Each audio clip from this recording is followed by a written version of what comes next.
Hello once again. So, kind of a random thing here.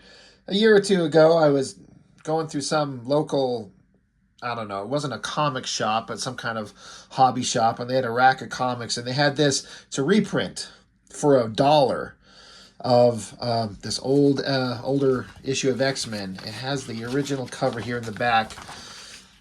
X-Men number 28 from, God, I don't know, forever ago.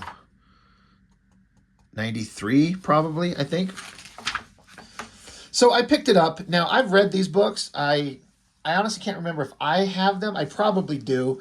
But they're buried, and I was sitting there and I kind of just picked it up when I was standing in line to check out with whatever the hell I was going to buy, and like for $1 I'm like, fuck it, I'll just get this reprint of it. Just why not, I grabbed it. It's been sitting around for a while. I thought it'd be something interesting to go through, kind of because of recent kind of look at the Sabertooth comic that I did recently by Tex, and how I was also comparing it to that one issue of that Sabertooth series, that one issue that Bart Sears drew. So Sabertooth has been on my mind a little bit, and so I thought this would be an interesting one to pull out and look at. Art by Andy Kubert, and he is really an interesting artist. He basically, he kind of got the primo gig to draw X-Men. He didn't like follow Jim Lee immediately, but he was kind of like the big name artist that they brought on to be the kind of artistic draw, it seems. I don't know. But X-Men at the time was the biggest thing on the planet. So you want your best artist who's going to get people interested and, stay with the book like Jim Lee used to be.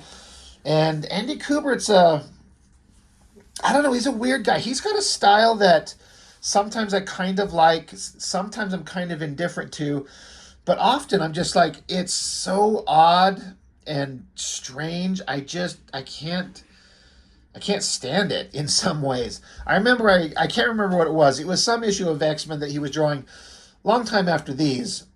But I remember reading this book that Andy Kubert drew, and I just remember going, that's it. I'm done. I can't read any more of these books drawn by this guy.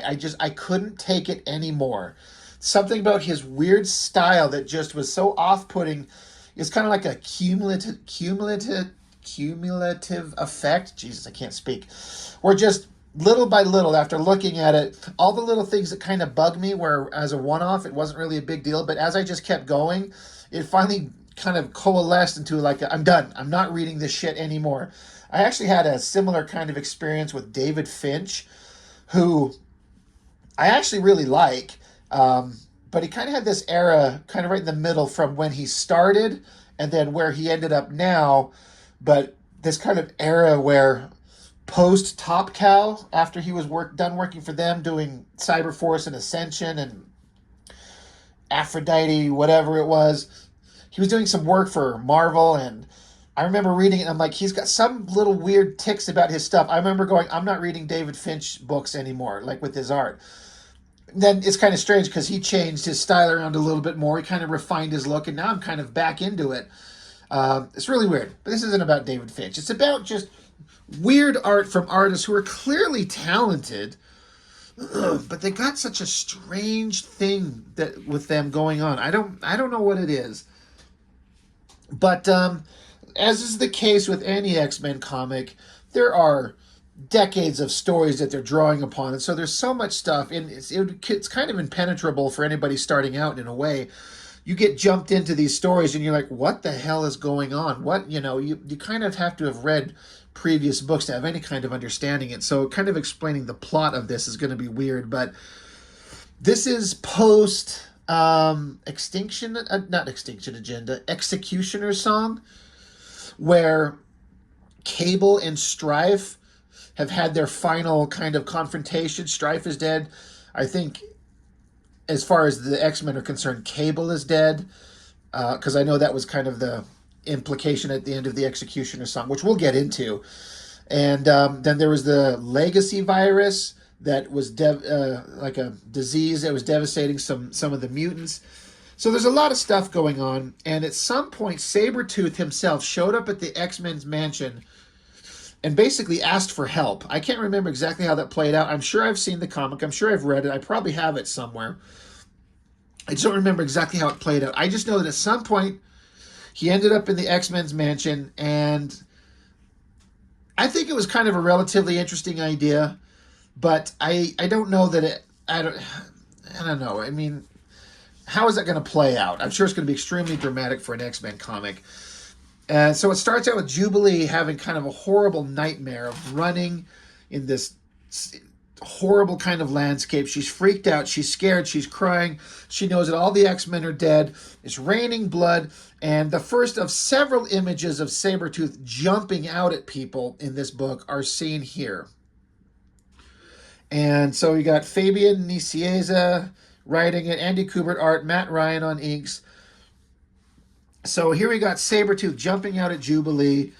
She's a dead woman, right? Ain't no way that she's going to survive. Well, it's because it's a dream. And she wakes up and Jean Grey tries to comfort her.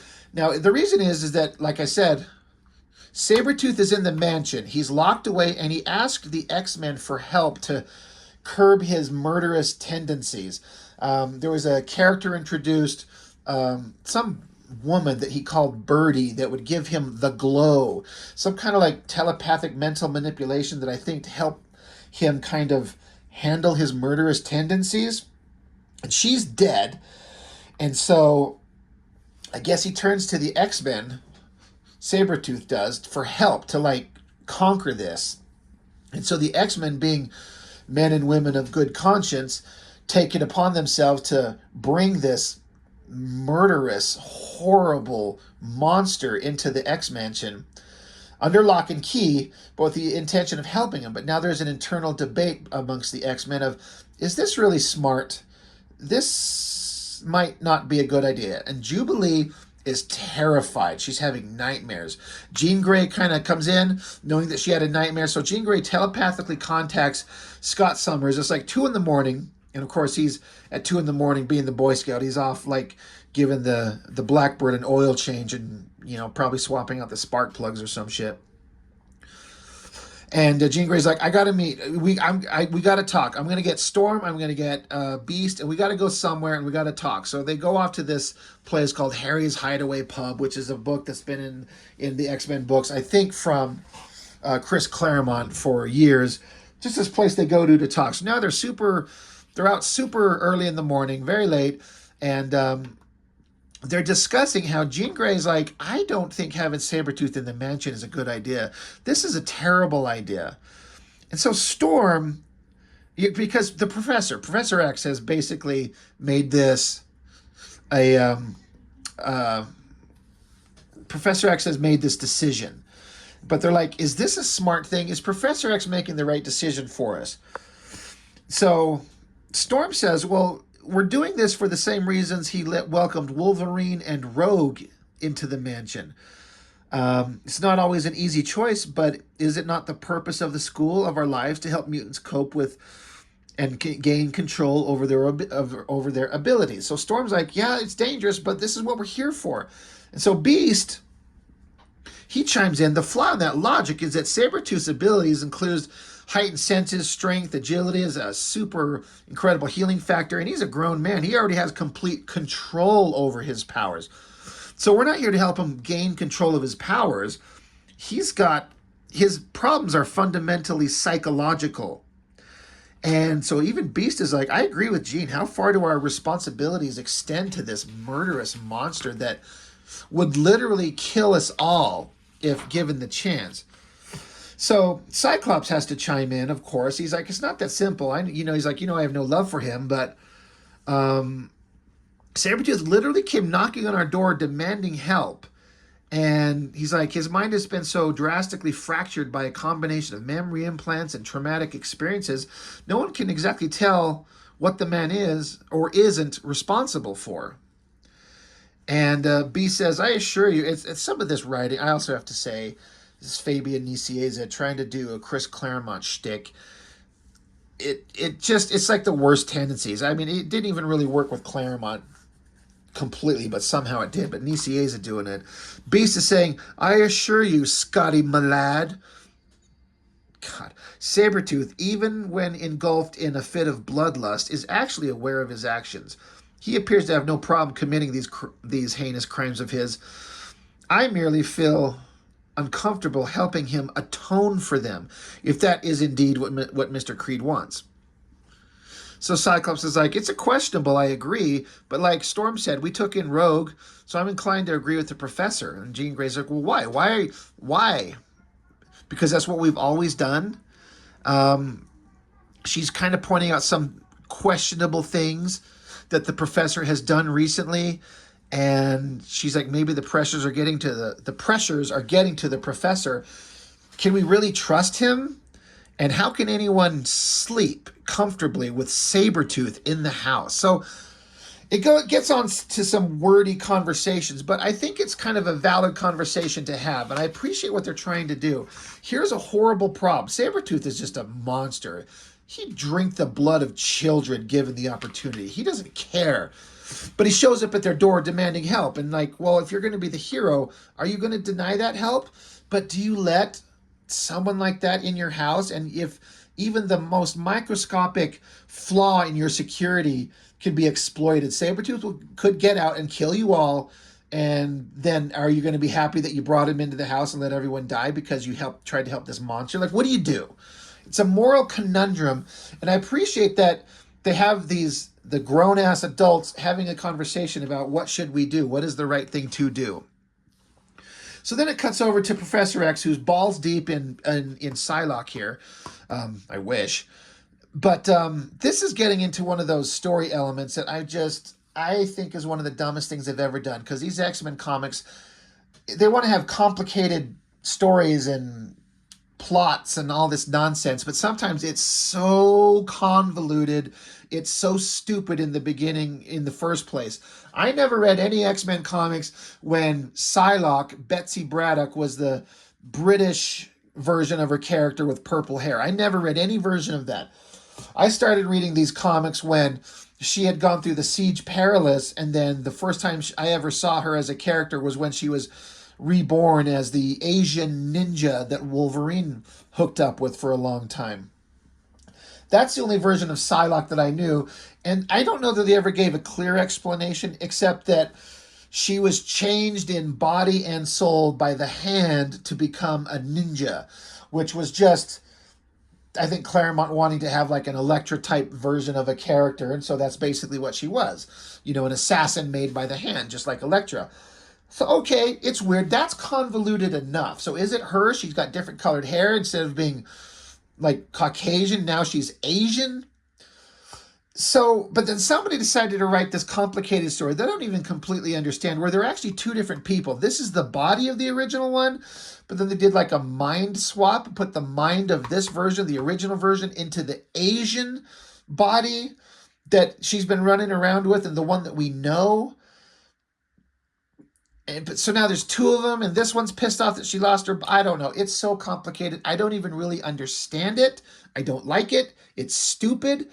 The only thing I know is that she's infected with the legacy virus that's out there killing certain mutants. As far as I'm concerned, if it kills her and she's dead, she's gone, the better we'll all be. But the professor, being the good man that he is, he's trying to solve the problem. So, and this version of Betsy Braddock, she's kind of not having it with his sympathy. She doesn't want to hear it because she's like, I'm going to die. So whatever. Good. I hope she does. But then Professor X gets a call from Moira McTaggart asking if he would join her and Banshee. They've got a problem. It's like, all right. So he goes off. And so now it gets back to the Sabertooth story. And so Psylocke, the version that we know, and I like just the simplicity that she's just this altered Asian ninja master warrior assassin, and she's awesome and she's hot, and that's cool. We like that. But they have to feed Sabertooth like a freaking animal in a zoo. They got to like go give him a plate of beef or some shit like that. And she's also like, Psylocke went in to give, again, the dialogue from the Scottish people.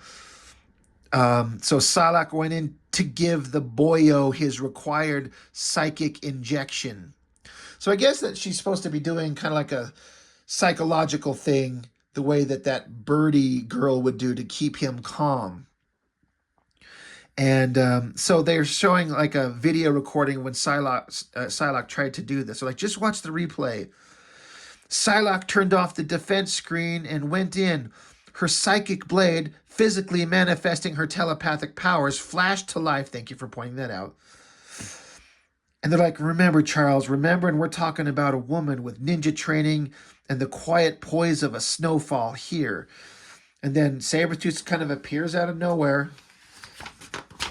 And we get like the second version of Sabertooth jumping at somebody. And then this shit is just so overly dramatic and weird. He jumps out of there, why, screaming, drooling, jumps over her, and he calls. This is another thing I can't stand. I mean, I've never heard this phrase used anywhere in the history of ever anywhere, but I think Claremont started it.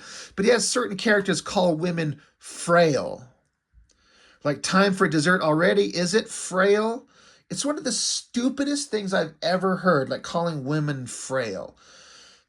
Like, has anybody ever heard that used anywhere ever? It's fucking retarded. I hate it. But he calls her frail, and then, and she's like, and do not call me frail again. Yeah, seriously. So she's going to zap him to calm him down, and then he grabs her hand, cranks it behind her back, and then kisses her, like another forced kiss. So they're really holding on to that Claremont shit right there. It's so stupid. But I don't understand. He kisses her, and then she just like, I don't know, passes out or something, or freezes. It doesn't make any sense. It doesn't explain to me in any way that I can understand why she just... I don't know. I don't get it. I'm trying to like, did I miss something? Anyway, they're like, yeah, so anyway, that happened an hour ago. So he's falling apart. He's not doing good. And so they're like, well, we got to feed him. And so Rogue is willing to go do it because she's super strong. She's invulnerable. We'll get her involved. And they're like, Rogue volunteered. And Gambit wasn't happy about that because Gambit's still trying to get all up in her little Rogue business. And Gambit doesn't like the idea that she's going to go in there and see Sabertooth. Now, which I like the idea. Don't get me wrong. You got a guy. You're a guy. You got your hot girl that you're kind of into and you're kind of protective of her. You don't want her to go into a room with a horrible, murderous monster, right? But also, Rogue, she's maybe physically the strongest of the team, and she's invulnerable. Like, nothing can hurt her. So I get that you're concerned, Gambit, but it kind of makes him stupid to be concerned that she's going to get hurt by Sabertooth. He can't hurt her. Anyway, they have this conversation back and forth, and so we had terrible dialogue from a Scottish kind of perspective, that written Scottish dialogue, but then you get this Cajun shit. He's like, "Yoo-hoo, bonsoir, Monsieur Creed." Like, oh, shut up. Just shut up. So they go in there, and so Sabertooth, apparently he's got some kind of knowledge. He keeps trying to, like, goad on, like, just kind of egg on Rogue and be like, you don't know anything about Gambit. You don't know anything about his past, because of course Sabertooth does. He knows all about some secrets. And he says, oh, maybe one day I'll tell you about your little filly in Paris, and then we'll see what she starts thinking of you. Like, he's trying to, like, throw out, like, Sabertooth knows something, and like, hey, Rogue, why don't you ask him about this? You know, just to throw some more mystery into Gambit, because of course. And then so we get another drawing of Sabertooth lunging at somebody, gritted teeth. And this is another thing that Andy Kubert does weird. A lot of his characters look like they got squinty eyes. I don't know. It's just kind of weird. And I have to also say, the inker, Matt Ryan, was it? Yeah. I don't know who he is. I mean, I feel like he's got a pretty good control over his lines, but I don't feel like this Jim Lee Scott Williams crosshatching shtick that so many people tried to emulate and ape works. All these weird crosshatchy lines and these weird kind of shadowing things. Somehow Jim Lee and Scott Williams had a version of it that worked. I feel like maybe they had a better understanding of what they were doing, and so many other artists were just like, I guess I'm going to just throw down lines. And also, another thing is that Andy Kubert does some really weird anatomical things, and it gets to some weird stuff a little bit later in this book, but like this down angle on him, like this is his collarbone way out here. like it's sort of connected to the right place, but he has this weird thing he'll do with these whatever those muscles are called right at your shoulders, and then you're connected, and then it connect to the actual shoulders themselves. It's just anatomically, it's like it's weird, and these cross-hatching lines on over his head here just look strange, and that shadow. It's like this is what the kids like. All these cross-hatching lines. I think like a thicker, more lush kind of ink line with eliminate all this fine line cross-hatching would fit Andy Kubert's art way better. But anyway, I'm just getting into the weeds there. This is another weird Andy Kubert face. So many of his faces look like that. Weird squinty eyes. What's with Gambit's big eyebrows going like at that super high angle, kind of like that stupid thing they do with Professor X? I don't know. And then a lot of artists would do this where they have like, see this bicep? And then it's like you put like a line here and then cross-hatch under it to kind of give it the idea of form. But he doesn't do that to all the rest of it. They just put like a shadow and cross-hatching to indicate shadow. So it's like there's two different types of rendering on the figure going on here, and they clash with each other, and it's stupid. This should just be completely darkened in with shadows like the rest of him. Or the rest of all these shadows be some kind of cross-hatchy bullshit nonsense. So it's kind of like he's confused about what he's trying to do. Anyway, Sabertooth is just trying to act tough with Rogue and Gambit. He knows stuff, so he's got to be a threat. So then we come back to Jean Grey confronting Professor X about, why are you doing this? Why are you bringing him in here? This is weird. And Professor X is like, yeah, things are tough.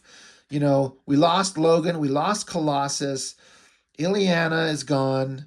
There's all kinds of horrible things going on. So he's trying to do right, but Professor X seems to be under a lot of stress. I got to point it out. Another weird kind of like Andy Kubert face with weird shadows on those eyes and those little tiny squinty eyes. And even Jean Grey's got weird pointy, weird squinty eyes. Look at this little shot of Professor X's face there. Weird squinty eyes. Somehow, even Cyclops, wearing his visor or his glasses, has weird squinty eyes. Somebody explain this to me. Jesus, Lord. And then this big shot of Professor X's face, like weird squinty eyes placed at a weird angle. And then where the hell is the lighting coming from? It's like the lighting, there's clearly like an indication of like highlighting coming from this direction on the side of his face. So you can see it on the side of his face and his nose. But there's also like a down lighting to give these shadows under his lips and his chin. And then some weird lighting for his weird crooked ass eyes. It's like, Andy Kubert, I feel like he should know better, especially knowing who his father is. But, you know, not everyone's going to be the father. You're not going to be as good as that guy. I mean, he's good. I just feel like it's kind of like this hyper-stylized bullshit drawing because the Image Boys were out there doing their thing, and that was selling. So they want the books to look like that. So sometimes I wonder if this is Andy Kubert doing a style of drawing that's not natural to him, but he's doing it because that's the style that's required, because that's what everyone wants, if that makes any sense. But he also just draws fucking weird things. Like this face. Like, what in the holy shit is going on there? That's really weird.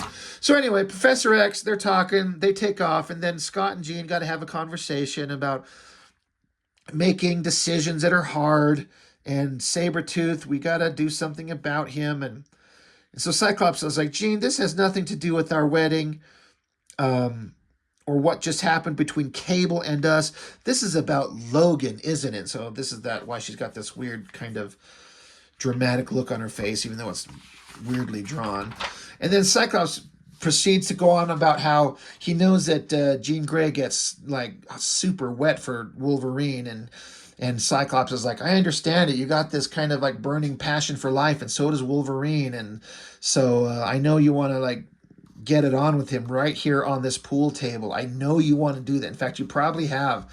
And he puts his nose down to smell it. He's like, right, I can smell his hairy ass on this thing. You totally did it with him on this table, didn't you? I'm telling you, I could write a better X-Men comic. Anyway, they go back and forth about relationship stuff because this is an X-Men comic and it has to. But Jean Grey's like, I've got to go deal with Sabertooth. I don't trust him. I need to solve this. I need to eliminate the fear that we all have, and for myself.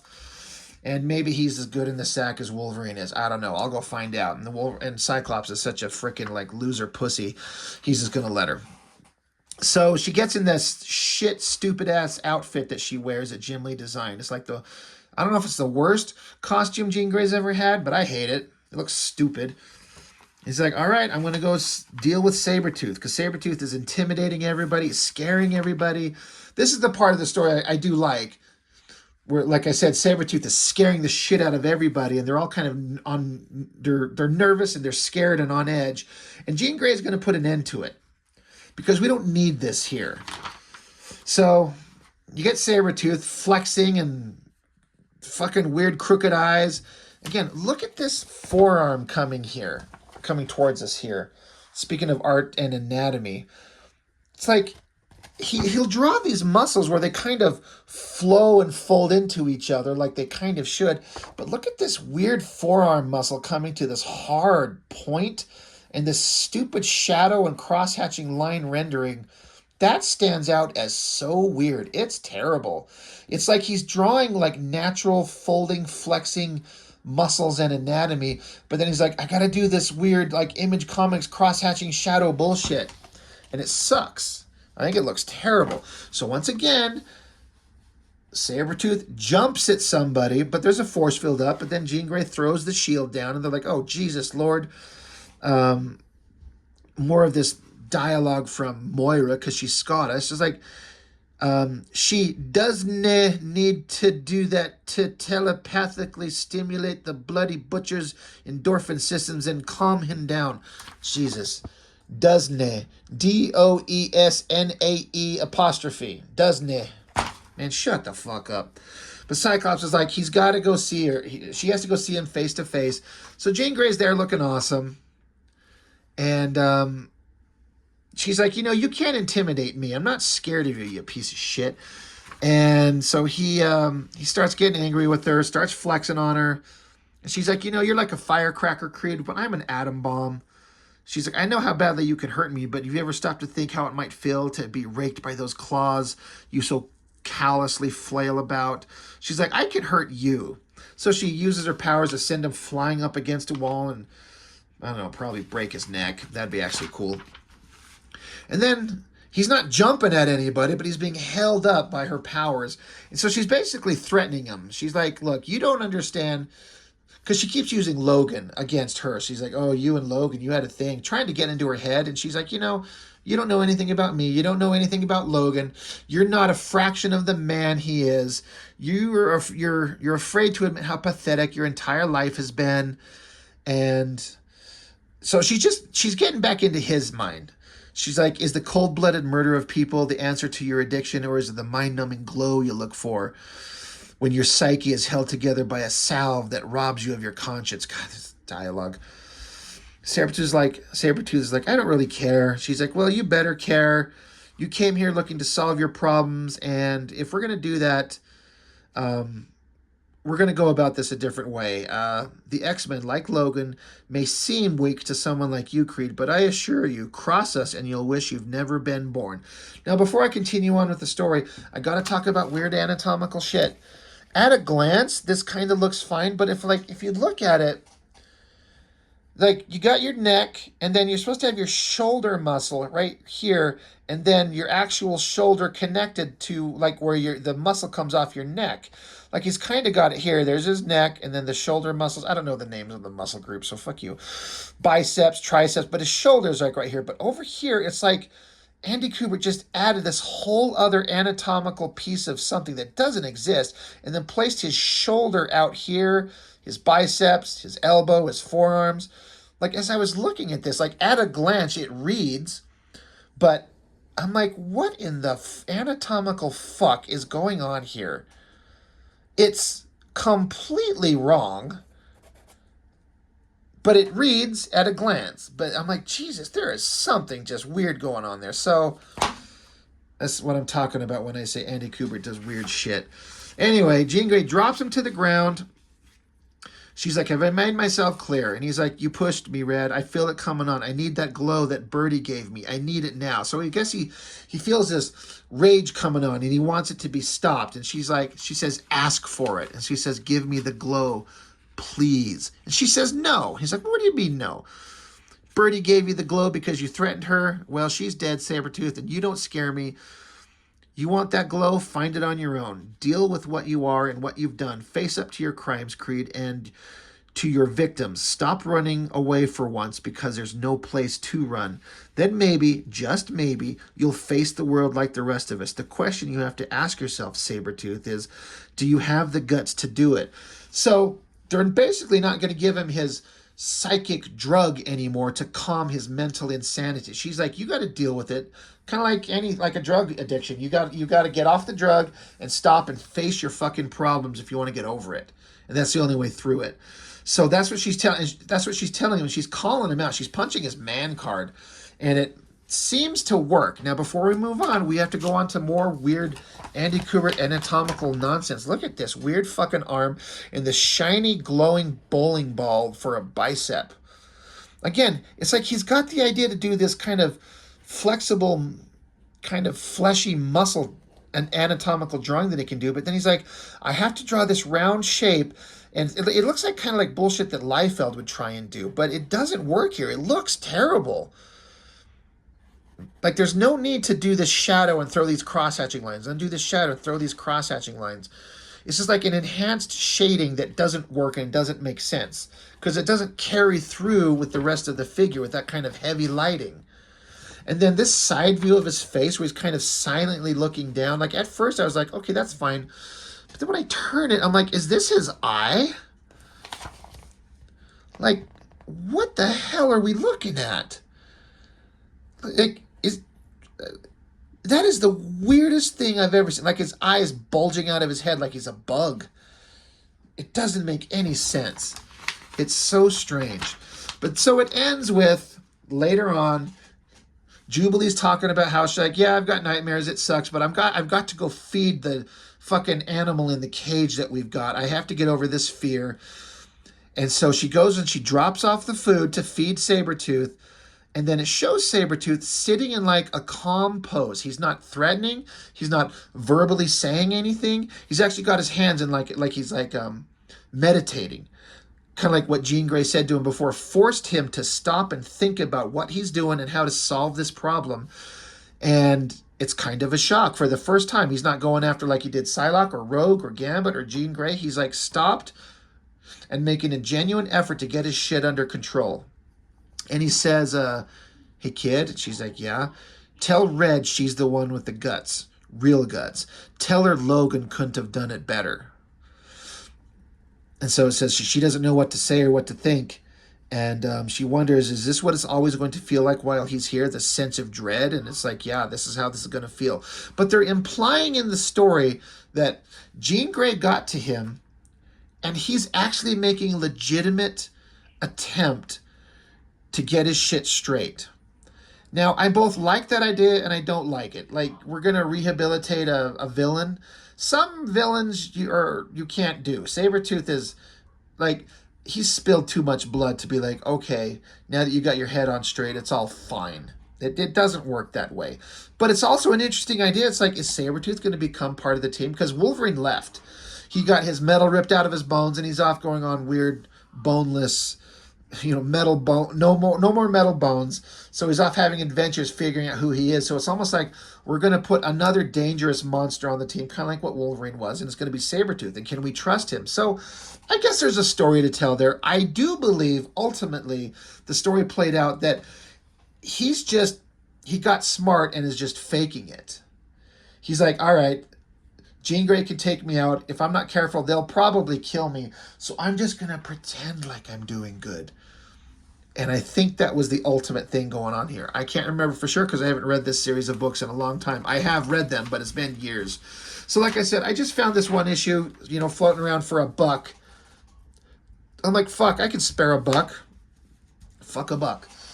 So it was kind of interesting to read the way the X-Men comics were back at the time. I was really, really still into the X-Men comics because of the whole build-up of Uncanny X-Men with Jim Lee and all that stuff and the stories. And but, they were kind of getting a little more complicated and a little weird. And I don't know, it started to lose its luster, but it was still kind of interesting to me at the time. And it's okay. It's not the worst thing I've ever read. It's all right.